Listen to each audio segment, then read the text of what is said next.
Alô, buanas! Como estão os nobres desvanecentes? Hoje a gente vai falar de uma história que tem tudo a ver com essa época do ano. Essa época tão alegre, tão travessa, que é o Halloween. No início do mês, eu participei do canal da Bá, os livros e filmes da Bá, e a gente listou algumas obras que a gente iria ler, assistir e trazer para vocês ao longo de outubro, tá? Então agora estamos terminando e eu tenho que começar a pagar as minhas dívidas. Hoje eu vou falar de uma história clássica, que você certamente conhece pelo menos de nome, que é O Homem Invisível. Mas antes, aquele convite especial e já um pouco tradicional para vocês se inscreverem no canal. Se vocês estão curtindo as histórias, se gostam do tema das aventuras de Henrik Sam, serão sempre muito bem-vindos aí, inscrevam-se, trocam uma ideia com a gente, que digamos que é isso que motiva, né? Conhecer amigos novos e a gente seguir adiante com as nossas histórias aí, tá? Podem se inscrever que estão muito bem-vindos. Vou confessar uma coisa para vocês, tá? Essa aqui é a edição que eu peguei para ler, tá? Da coleção da biblioteca da Dona Bá. Tá. Linda capa, né?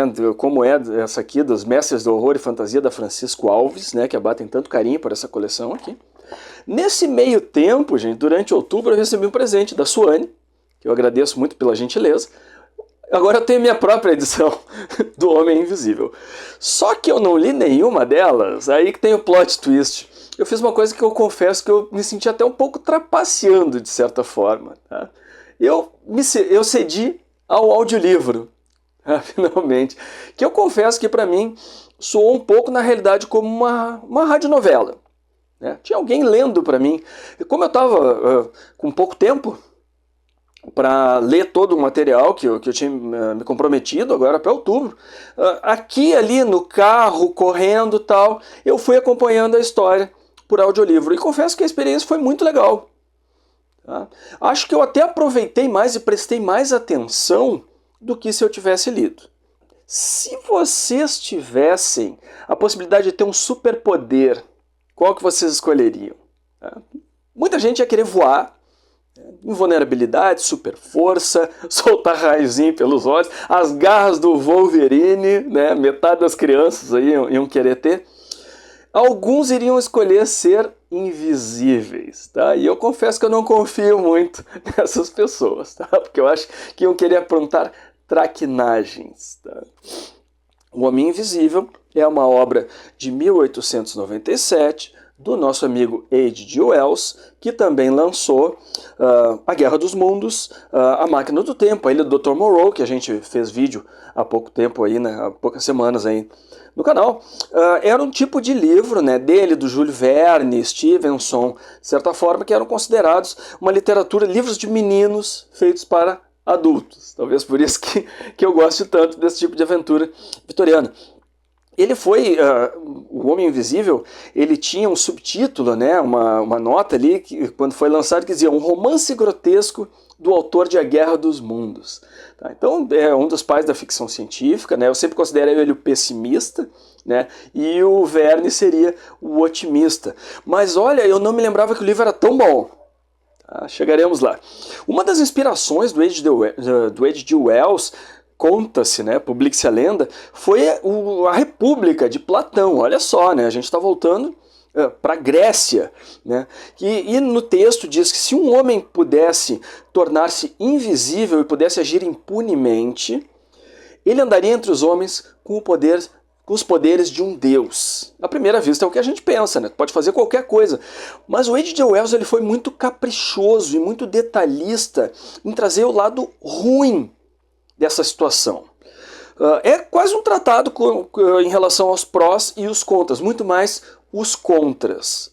A gente tem a história do personagem que é o Griffin, que é um pesquisador de ótica, de refração da luz, que por meio de produtos de químicos, né, coisas químicas, experimentos químicos e também de uma máquina, ele não detalha, como nenhum desses livros, né, detalham exatamente, e isso torna eles ainda mais fascinantes, porque deixa a nossa imaginação rolar solta, ele acaba se tornando invisível. O grande problema do Griffin é que ele não consegue mais voltar. E em pouco tempo, ele começa a ver todos os problemas que isso vai trazer para ele. A gente começa a história com uma pousada em que chega um sujeito muito estranho, né, muito curioso, todo envolto em bandagens, todo enfaixado, de óculos escuros, chapéu, tu não enxerga nada do rosto dessa pessoa. Ele usa inclusive um nariz postiço, assim, um nariz falso. E, é claro, desperta a curiosidade de todo mundo. Ele quer ser deixado sozinho, ele é extremamente irritado, tá? Ele tem uma personalidade assim, irracível, ele trata todo mundo meio a pontapé. E claro que desperta a antipatia, não só do pessoal da pousada, quanto da civilização, da população toda do vilarejo de Epping, tá? Que fica, me dei o trabalho de pesquisar, no sul da Inglaterra. Ele é longe de Londres, ele não é perto de Londres. Depois a gente vai entender melhor o porquê disso. Ele está impaciente, o Griffin, para que busquem umas bagagens dele na estação de trem, que tem muitos vidros dentro. Tá? E aí as pessoas, a senhoria lá, a dona da pousada, ouve ele gritando, blasfemando e quebrando vidro e etc.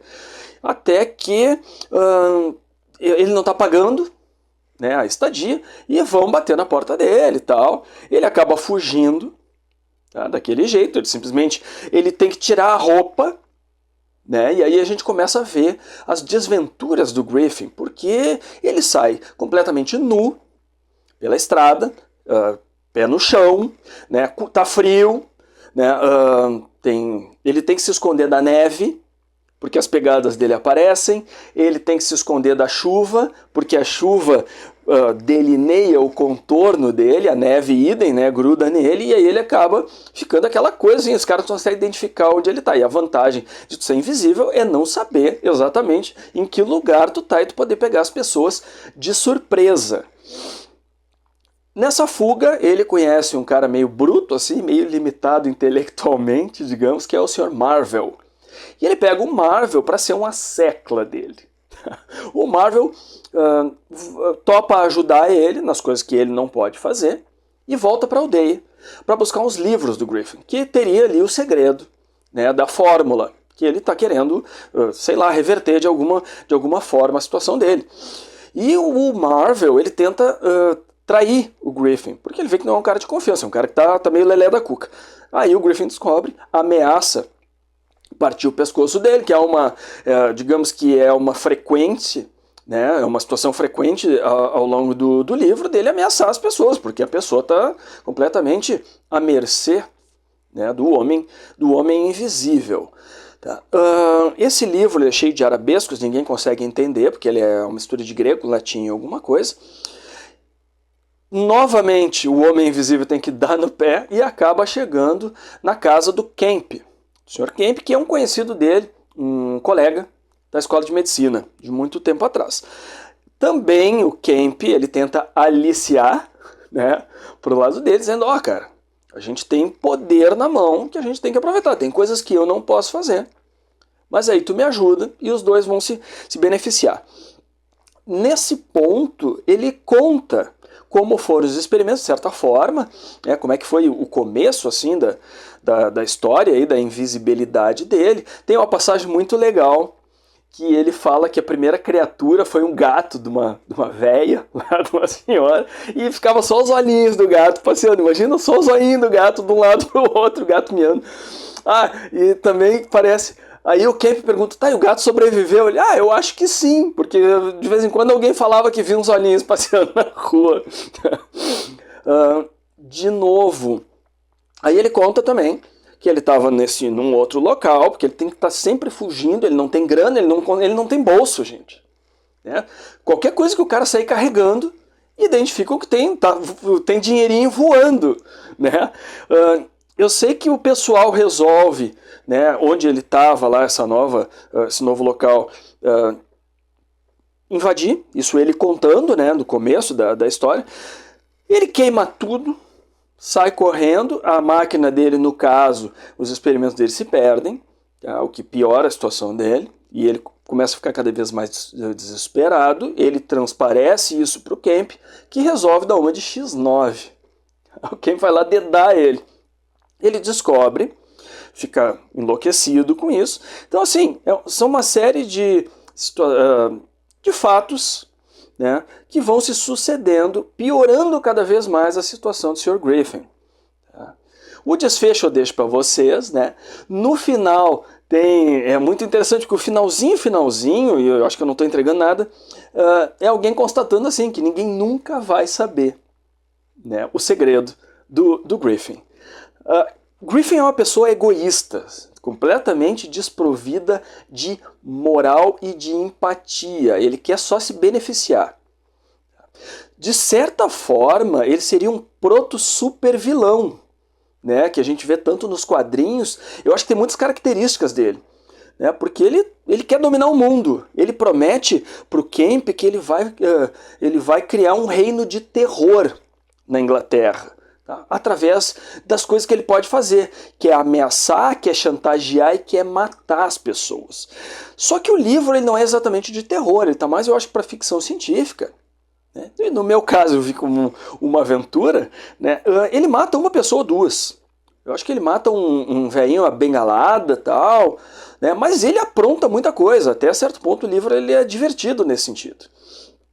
Tem uma hora também que eu disse, pô, agora o bicho pega, né? Uou! Eu me lembro que eu tava ouvindo a história e eu realmente verbalizei, de uou!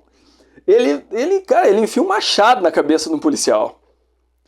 Aí no parágrafo posterior a gente descobre que o policial está vivo e passa bem, porque ele estava de capacete e tal. Tá? Então não era bem assim. Os vitorianos não eram tão avançadinhos como a gente pode imaginar.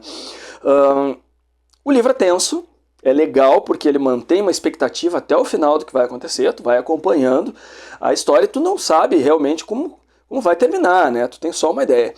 Essa história ela é universal, tanto que a Universal fez em 1933 o filme, né, baseado no livro do H.G. Wells, que é um dos clássicos monstros da Universal, o Homem Invisível. Talvez ele não seja tão lembrado dessa patotinha, dessa turminha, né, quanto o Frank, o Drácula e o Lobisomem, mas ele é um dos melhores. Tá? Ele é considerado um dos melhores desse ciclo de filmes aí da Universal. Tem uma cena muito clássica, se vocês procurarem, ou talvez vocês lembrem, que é ele desenfaixando a cabeça. E tu vê que por baixo não tem um crânio, não tem um rosto. E é um efeito muito legal, assim, para 1933, gente. Tem um filme mais recente, de 2022, que dizem que é muito bom, eu não assisti, mais realista talvez, né? No ano 2000 saiu um com Kevin Bacon, né? Que é... Como é que é? Não vou me lembrar agora do nome. É O Homem Sem Sombra. Homem Sem Sombra. Também, sempre o homem invisível do filme ele é um degenerado. Ele é uma pessoa que não usa exatamente esse poder dele para o bem. O Homem Invisível de 33 eu assisti agora, né, para trazer para o canal. Ele é um filme muito legal, ele é divertido, ele é irônico, ele tem mais humor do que os outros monstros. O ator que faz o Homem Invisível, esse papel foi oferecido para o Karloff. E o Karloff não quis, porque ele ia passar o filme inteiro sem o rosto dele aparecer. Mas aí o Claude Rains topou, e ele foi escolhido porque ele tinha uma voz inteligente. Olha que legal, né? Ele tinha uma voz eloquente. Realmente, a voz dele é bem marcante no filme. Tanto que a risada do Homem Invisível no filme é uma das inspirações da risada do Coringa, do Mark Hamill, que dublou o Coringa na série animada do Batman. Tá? E também nesse filme aí tem um interesse amoroso que não tem no livro, e a mocinha do filme, ela é interpretada pela Gloria Stewart, que vocês devem conhecer como a vovozinha do Titanic, aquele filme pouco conhecido, tá? Que vocês certamente já viram. A história segue atual. Eu acho que é a história dos monstros da Universal que mais consegue tu adaptar para a época contemporânea, tá? Influenciou outras figuras da cultura pop. No Quarteto Fantástico, né, dos quadrinhos, a gente tem a Mulher Invisível. Eu assistia sempre, me lembro que os Trapalhões, uma das coisas mais legais, né, do programa é quando eles se vestiam de super-heróis. O Didi era o Superman, o Mussum se vestia de fantasma e tinha sempre um Homem Invisível. Embora não tenha nada de super-herói. Tá? Foi uma experiência muito legal agora pro Halloween, a gente vai trazer mais coisa.